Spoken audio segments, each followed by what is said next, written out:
Person is Aiden Hendrickson. Aiden, give him a hand. Right.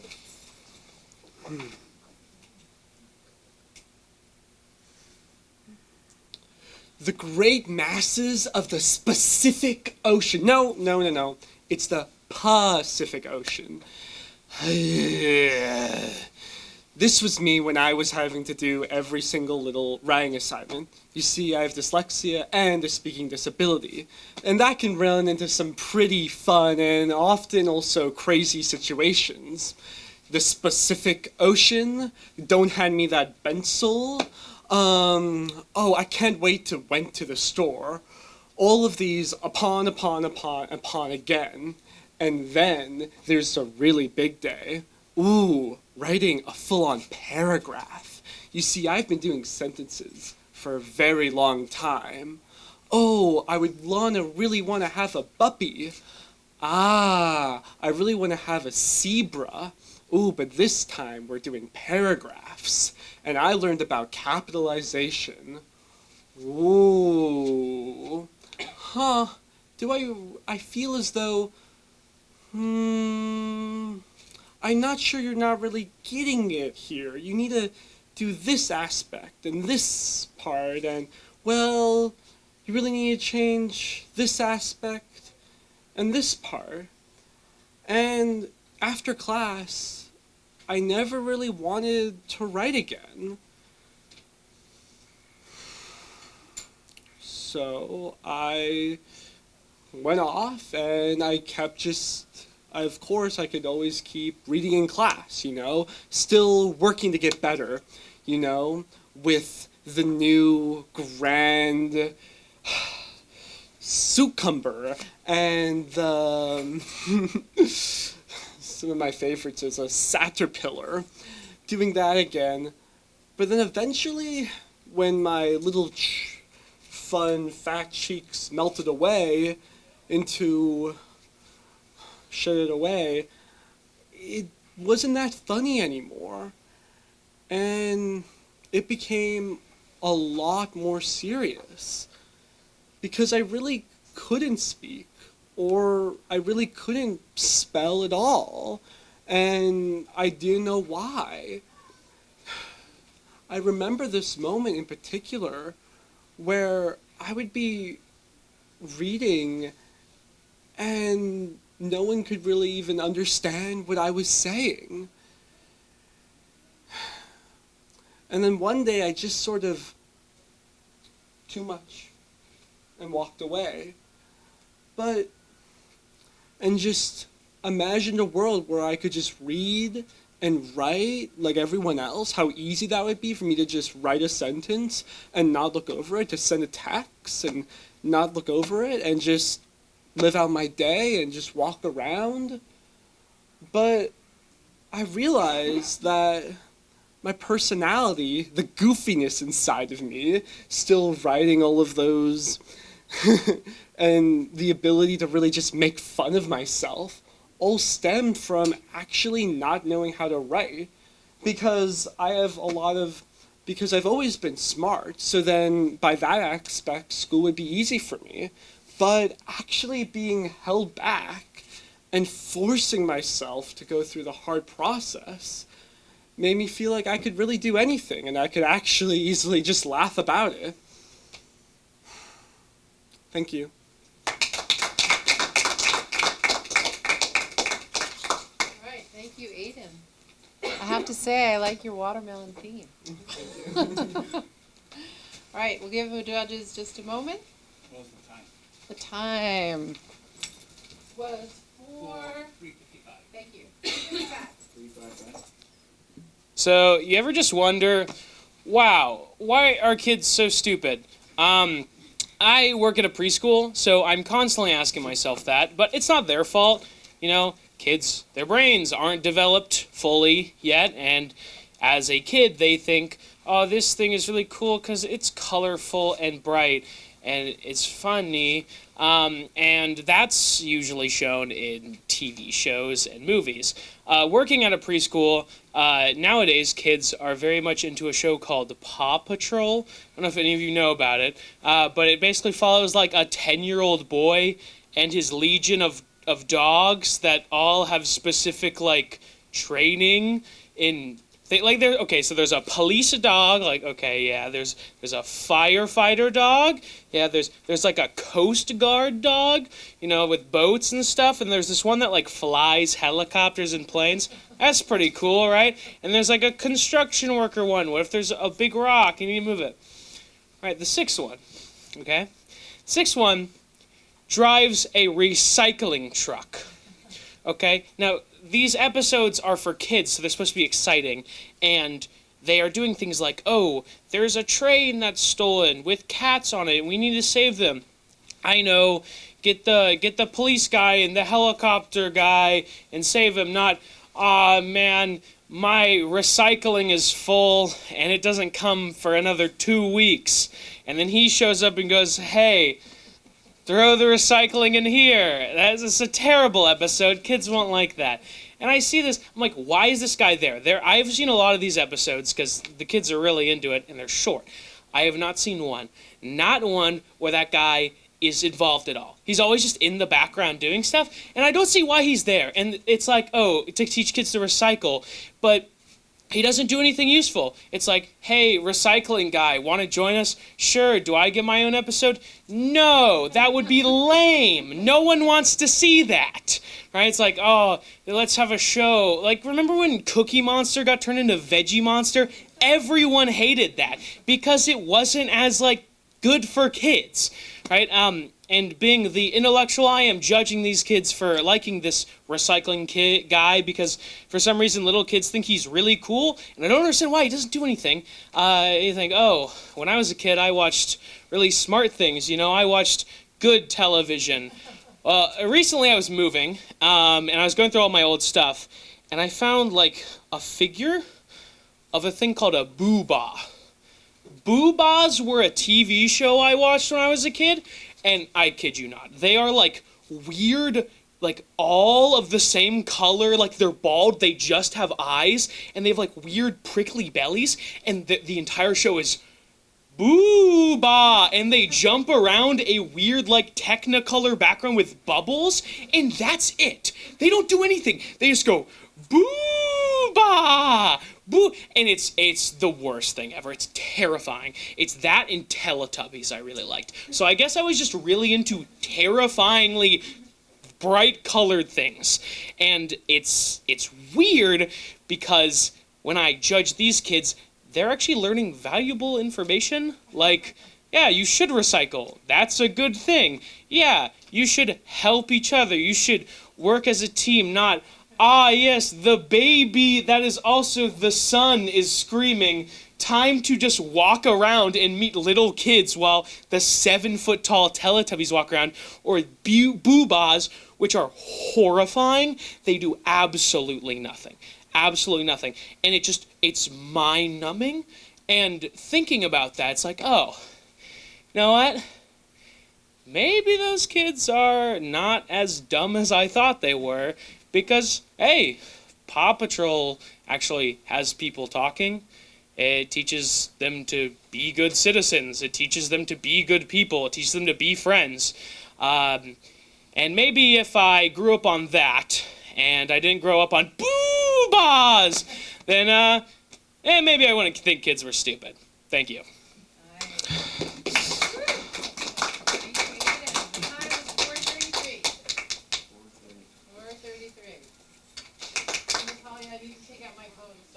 Okay, gotcha. All right, I'm ready. Okay, so this is a story about a near-death experience. Except for it wasn't actually a near-death experience, I was just utterly convinced that I was going to die. So my brother and I have always been very, very close. We would play video games together, we would talk all the time, and even though he was 7 years older than me, we've always had a lot of the same interests. And we've never really had any conflict before. His name is Guillermo, I call him Memo, Memmy, or Memsy Wemsy. We have a very doting kind of relationship.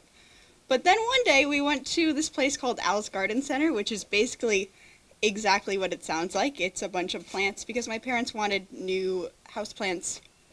And they were taking a very long time to choose these plants. So I was standing there bored out of my mind. So I go to my brother and I'm like, I'm bored. And he's like, okay, so let's just walk around and we can talk and stuff. So we did that.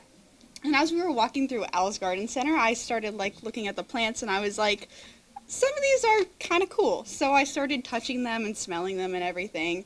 There was a lot of flowers, so I was like, that's a nice smell and everything. And then after a while, I started to have a little fun. But then, as a little kid me did a lot, I started to get a little bit paranoid. And I'm like, wait, what if one of them was poisonous?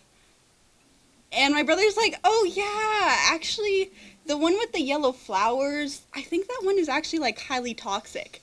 And I'm like, what? And he's like, yeah, actually, I think you're probably going to die by the end of the day.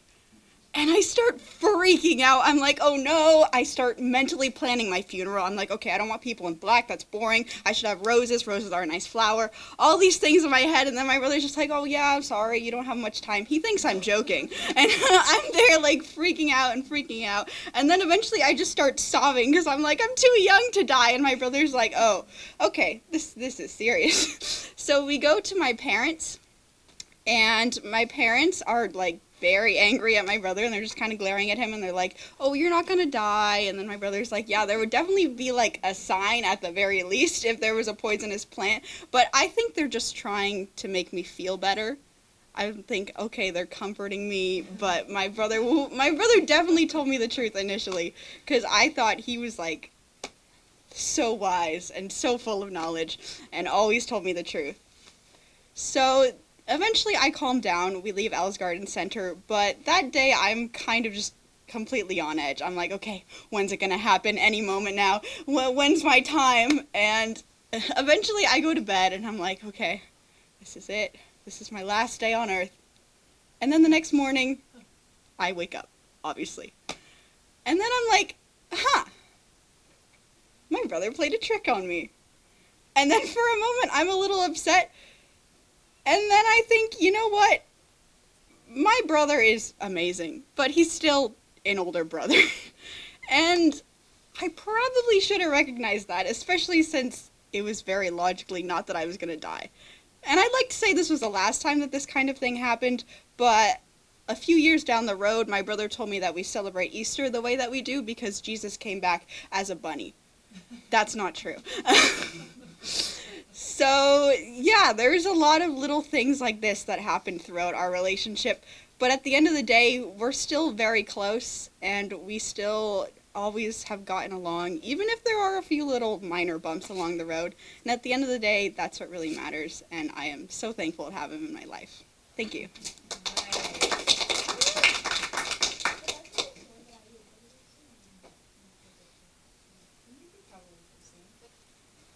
So as kids, we're taught the most basic rules.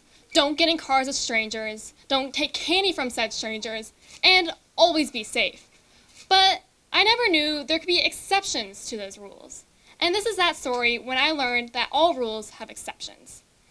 Well, before I begin, you need to know a little bit about me. I'm an avid ski racer, or I was an avid ski racer, and I've been skiing since kindergarten, and I would always go up with another family and would trade off days which family took us up, and I was with my friend's family. And so it's about 3rd grade, and it's the end of the ski season, the second to last day of training, and I'm going up with my friend's family. So it's my friend's sister, who's about 4 years old, and her dad, who doesn't ski. And so we go up, I'm super excited, I have all my gear, I know what's going on, I can get ready by myself, it's a really exciting day. It's second last day, so it's also a lot of energy in the air, and so I get to my group, and it's just, my friend's not my group, so I get to my group, and my coach says, today we're going to do something scary. And I'm like, hell no, I hate speed, I hate heights, I hate jumps. So all the scary stuff is in one of those categories, so I know we're doing something with speed, something with height, something with jumps. I just want to ski, have fun, go home. And so I kind of forget about it, and the day goes on, and we ski, and it's about 45 minutes into the day, and he brings us to the run where all the steep stuff come off of, and I know it's going to be steep. And he brings us to a double black diamond, which is the hardest run on the mountain. And this is 8-year-old me and 5 other 8-year-olds, and only one of them has ever skied a double black diamond. And so this giant hill in front of us, and I'm looking down, and I'm scared. And it takes me 15 minutes to get down this hill. And I almost cried, but I made it. And when I got down, I'm so proud of myself because I look up at this giant cliff, and I'm so proud. Like, I, an 8-year-old, can do that. Like, imagine what else I can do. And so we kind of ski out of this canyon, and we stop every once in a while, and I'm so proud that I'm at the front of the snake. And so we stop, I stop next to my coach, and he's like, yeah, so you know, all the good skiers, they don't fall and get hurt on the hard stuff, they get hurt on the easy stuff. I'm like, that's not true. If a good skier, they won't get easy on this easy blue, they're gonna fall on this giant double black diamond behind me. And lo and behold, the next run, or the next time I start skiing, I fall. And it's a big one. And everything's going everywhere, poles all over the place, except for my left ski, which decided to stay on. So my left ski got lodged in the snow, my body kept going down the hill. And I pulled my leg, and so if I were 3 years older, I would have torn my ACL, I would have been in a cast for years. But I was so lucky, and so I just broke it, but I didn't know what was going on. I just knew it hurt, and I had snow down my shirt, and I think that was the worst part, was the snow down my shirt. And so my coach did his like little waddle up because he was below in like his skis. He takes off his skis and he's like, yeah, you got hurt bad. So he decides to send 5 8-year-olds to go find ski patrol. And so they're in this canyon and they don't really know where they're going. One person has been in this canyon before and they're kind of just like, go downhill, we'll find it. And so they finally find this, what I assume they finally find the lift, they get ski patrol, but it takes like an hour. We're there for an hour and I'm waiting for ski patrol. My leg hurts, I'm just hanging out with my coach and it's just me and him. And we finally look up the hill and we see 2 guys in red jackets trying to get this giant sled down this double black diamond because there's no other way, right? And so it's really, really funny. It's the best part of my day. There, see these giant sled trying to get down like this cliff, like hill. And it's very funny, and I'm laughing. I forgot all about that. I was in pain. And they finally come. They ask me a few questions, like, what's your name? What's your parents' phone number? I'm like, I don't know my parents' phone number. I'm 8. And so they put me in the sleigh, and I don't know what's going on. They give me no information. They put me in the sleigh, and they start skiing. And they can't put me on the lift to get like back up to the main part of the mountain. And so they put me in some random person's car. To this day, I still don't know whose car it was. They just put all the seats down and they put me in. And so I was like sliding around. I don't know where my coach is at this time because I can only see up. I don't know who I'm with. And so I'm a little freaked out, but also I'm like, this is fun, it's an adventure. So they drive me all the way around the mountain back to where the hospital is. And I'm hanging out, and my coach has to go find his, like, other kids, because he just sent 5-year-olds to go, like, figure out, or not 5-year-olds, 8-year-olds to go figure out what's going on. And so I'm hanging out, and some mom comes up to me, I don't know, she's giving me food, she's giving me candy, and that's the second time I broke one of the rules. And so finally, we figure out where my parents are. It took us 2 hours to get in contact with my parents, because I don't know their phone numbers, so I had to go to resources, all that, and took 2 hours because they were in meetings. They didn't want to answer the phone, some random like phone number that's not in Portland. And we finally find them, and we couldn't find my adult in charge. And we took until 2 o'clock to figure out where he was, and we finally got off the mountain. And at the time, I never really realized, but I broke all 3 of the big rules. Don't eat candy, don't get into cars, and be safe. But I learned that there's exceptions to every rules, and not all rules should be kept the way they are. Thank you. Thank you. Okay, the time was 5:22. Okay. Should I go? Yeah. Go ahead. Okay, so I'd like to consider myself a pretty rebellious teenager, I guess. Going into 8th grade summer, I used to not be like that at all. I used to always follow the rules. I didn't like to do what my friends were doing. My mom always told me, if your friends jumped off a bridge, would you ever do it? I was always supposed to answer no. Until one summer in 8th grade, that all had changed for me. I was down at the docks one day with me and a big group of friends, probably like 15 girls and guys, and at that time I'm kind of feeling like a badass. I got a boyfriend, I'm hanging out with my friends at the docks, I wasn't supposed to be there. I'm just chilling around, like getting a tan, until my friend tells me we should jump off the pier. And me, I'm just not a fan of heights at all, so I was like, no, I don't want to do that. So I first jumped off the dock, and I was going on like a couple tries, and then I decided, what if I went higher? And I tried the pier, and I was able to jump off of that. It was really scary for me, but I was able to do it. I did that a couple times, and then my boyfriend at the time, he was like, let's jump off the bridge. And the bridge was the Hawthorne Bridge, and that was like a big no for me. I was like, there's no way in the world I'm going to do it. And I see these other, like, probably like seniors doing it. I'm like, there's no way I can do it. I'm going into 8th grade, first off. And second off, I'm terrified of heights. So he goes up and he does it. And he said that it's not scary at all. And I was like, I'm never going to do this. So I don't do it that day. But I come back a couple days later, and I'm just looking at it. And I was seeing these kids jump off of it. And I was like, I wish I could do that. I wish I could be something like that. Because I was aspiring to be like this rebellious, kind of cool kid, like all my other friends were. And so, without hesitation, I just start running towards the bridge. And I start running up, and 2 of my other friends are following me, and they would have never done that thing either. But we run up towards the bridge, and at that point, I don't realize when I get there, I'm just looking around, and I'm like, okay, I look down, it's like about like a 50-foot drop or something, somewhere around that, and I'm like, okay, there's no way in hell I have to do this. But my friends are looking behind me, and then like they start like pushing me, and they're like, come on, do it, why don't you do it? And I take a step over the bridge, and I just fling myself forward, I close my eyes, and a couple seconds later I hit the water, and I go plunging down, and I finally swim up, and I'm like, I just jumped off a bridge, and my friends told me to. And now, my mom tells me all the time, she's like, I'm like, can I go to this party with my friends? And she's like, of course not. If your friends jumped off a bridge, would you do it? And I tell her, no, but it would be fun. But little does she know, I did jump off a bridge if my friends told me to do it. And now I just live with it. And I don't plan on telling her anytime soon. Maybe one day I will, but for now, I just keep it a secret. And looking back at it, I probably shouldn't have jumped off a bridge because it's a famous saying, don't jump off a bridge if your friends do it. But I did it anyway. I kind of regret it because it's not the smartest thing I should have done. I don't know if it was exactly legal, but still did it. And that's my story. Thank you.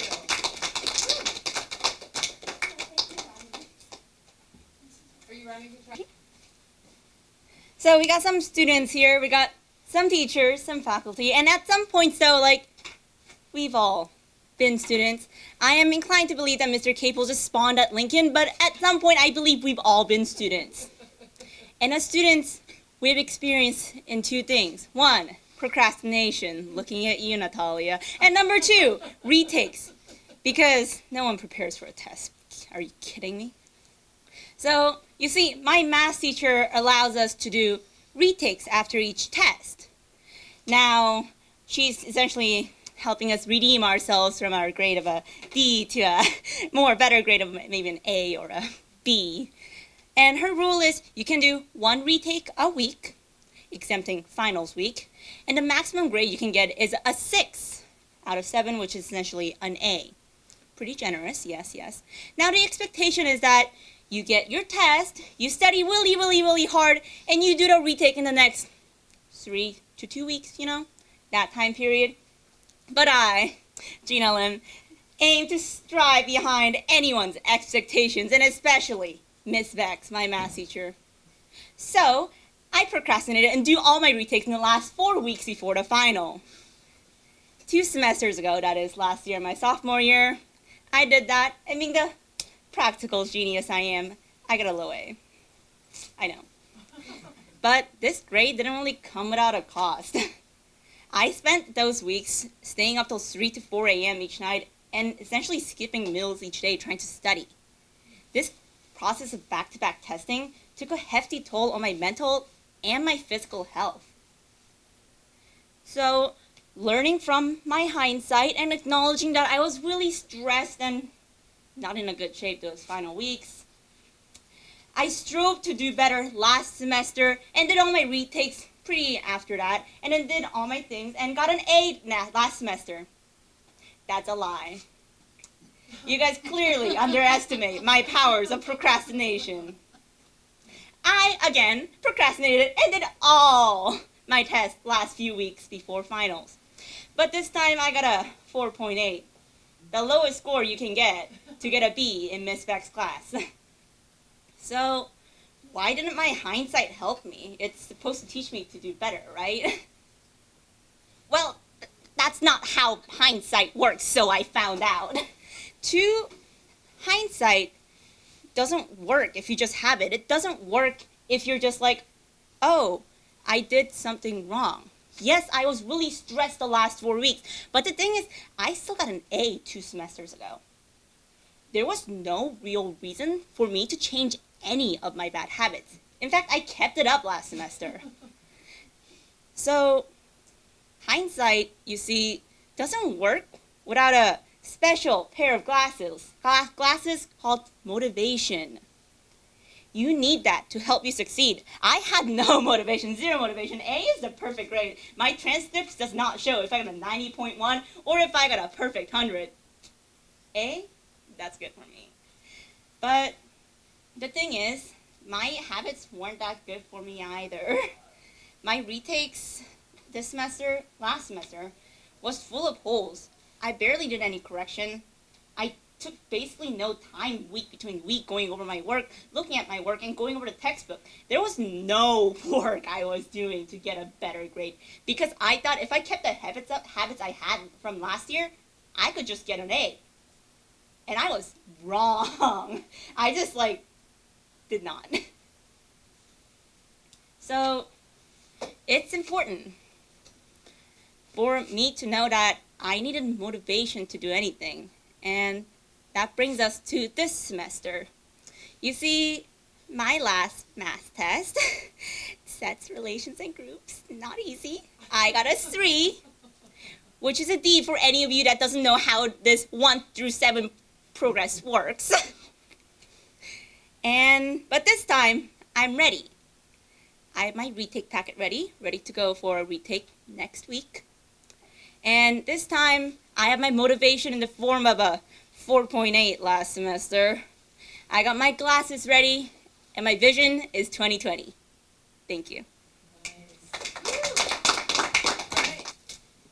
So, everyone has had something called a creative school project, right? One of those things where you have to go home and be all sorts of crafty and come up with a presentation or something to show what you learned. So I did one of those in 3rd grade, and it was on this book called Call It Courage. I don't remember who wrote it. I remember it was a good book about a boy who gets lost in the middle of the sea, and he builds a boat, and he manages to get home. So I was a crafty little kid, so I decided to make a boat myself, a little mini toy boat, with little clay figures that would go in it, and this boat would actually sail. So I had my plan. The rest was just some mistakes that happened. But the end result was that I had a boat which didn't sail, which sank in water, and my clay figures were all broken into pieces. I still got an A. So, because everyone else's was horrible. But that's not the point. The point is, the first mistake I made was I had balsa wood, which is great wood for carving, by the way, but I did not have a good knife. I had to use a butter knife to carve my wood, and that worked about as well as you think it would. It took me an entire day to get the bottom part of the boat carved, and that was just curved pieces of wood, right? So now the difficult bit was the next day, where I actually had to make a hole in the top of the boat so that people could ride on it instead of it being a giant block of wood. So I thought I could speed up the process a little bit by using fire. I put flammable oil on top of the boat. I lit it on fire. I took it outside, which was a bad decision because it was raining. So I took it outside, and it burned because it's wood, it burned a hole in the bottom of the boat. It burned too well. So, okay, I have a boat. I can just patch it up with duct tape and paint over it and no one will know, right? So, I put my sail out of popsicle sticks and some cloth that I found. And I had a nice, cute-looking boat. It floated, kind of. It didn't sail, but I could just push it. And so, yeah, I had a boat. So now I have to make the little clay figures that would go in the boat. And these clay figures were meant to represent the boy, his dog, and a bird that keeps following them around. So the only clay I had access to was Play-Doh. And as probably everyone here knows, Play-Doh takes a really, really, really long time to dry, and I didn't want to use the oven. So I used my Play-Doh, I formed the shapes, and then I left them out on my desk in the craft room that we have, and I left to do something else. I think I went to read, and then I came back, and what did I find? But my clay models had been cut into little pieces by my sister. So now I have a boat with a hole covered by duct tape. I have several dry bits of model figures that I had to hot glue together. And I have a paper, which was actually probably the best part of my project. So I went to school, I gave my presentation, people loved it, the boat sank, and the figures broke. But it was a good experience, because I had fun doing it. The end result wasn't what I expected, but well, who cares? It didn't matter in the end anyways. So that's how you do your school projects, I guess.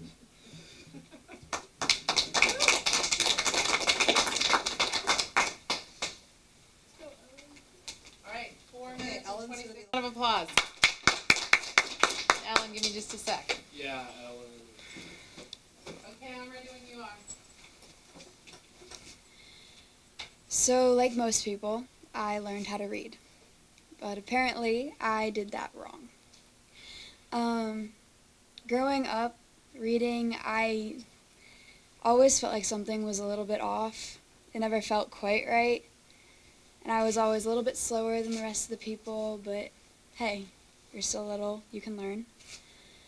By 4th grade, I ended up getting tested for dyslexia, and they just said I had a learning disability, but that I'd probably grow out of it. So the following years, nothing really improved, nothing really changed. I was still reading at the pace of a 4th grader in 6th grade. And I'd always get the comments from my peers, "Ellen, come on, pick up the pace. You're tripping over that word? Really?" So in 7th grade, I got tested again, and it was very clear that I had dyslexia. And with that testing result, I thought would come more clarity, but honestly, it just raised more questions. 8th grade, I moved to a different school, and they wanted to see that I was trying to help my dyslexia, help figure out how to read better. And so I did a program called Orton Gillingham, and the majority of the kids in that class were kindergartners or 1st graders. So I, as a 14-year-old, relearned the alphabet. Twice a week, I would go into a class for an hour and a half and relearn the alphabet. And that hurt so bad because it was basically, for me, feeling like all my years of learning didn't count, and they just put me back into a kindergarten class. At the end of that year, I gave a presentation, because that was one of our final projects, and I talked about dyslexia. At the end of my presentation, I got comments from adults, my peers, like, I didn't know that was how this was for you. You don't show it. You're very confident. You're all this stuff. I know people that have had dyslexia, like, they've figured it out. They're very successful in their careers. You can do that too. And I think that was the first time I actually realized, and it actually hit for me, that dyslexia would obviously set me back, but it didn't have to be who I was. And so if I could go back now and tell myself something, it would be that nothing's going to stay the same. Things change, you grow, you learn, you'll live. Thank you. Okay, let's give a big round of applause to all the... Get those kids up for a picture. Yeah. Can I get all the people? Can everybody who competed today Everyone come else up I here? got You guys to did such a great job. Very, very close. Oh my gosh. Thank you for telling your stories. Yeah. Come on up here, Natalia. We're doing pictures of everyone. Everyone? Yeah, everyone. Everyone up really close here. Storyteller. Yeah. What'd you say? The storyteller. Ah, yeah. Okay. Wait. There we go. There we go. I don't think you and my shoulder works at all.